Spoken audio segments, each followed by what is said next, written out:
শতাব্দীর মুজাদ্দিদ কে? 15 শতাব্দীর মুজাদ্দিদ হযরত শাহজালাল আলা হযরত তাজদারে আহলে সুন্নাত আলুর রহমান আবুল বারাকাত মহিউদ্দিন মুস্তাফা রাজা খান মুফতি আজমে হিন্দ রহমাতুল্লাহি তাআলা আলাইহি।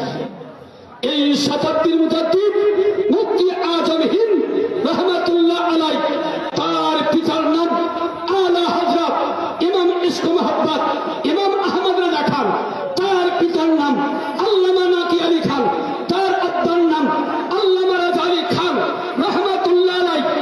আলা হযরত কার বংশের সন্তান? ব্রাদার ইসলাম কোরআনে কারিমে আছে কতালা দাউদ জালুতা। ব্রাদার ইসলাম এই যে কোরআনে কারিমে ব্রাদার ইসলাম সুলাইমান হযরত দাউদ পয়গম্বর আলাইহিস সালামের কথা আছে, আর সুলাইমান নবী আলাইহিস সালামের কথা আছে।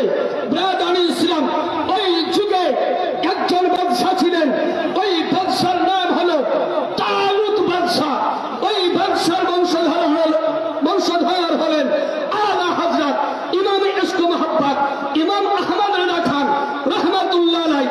আলা হযরত কোন সাহাবী বংশধর?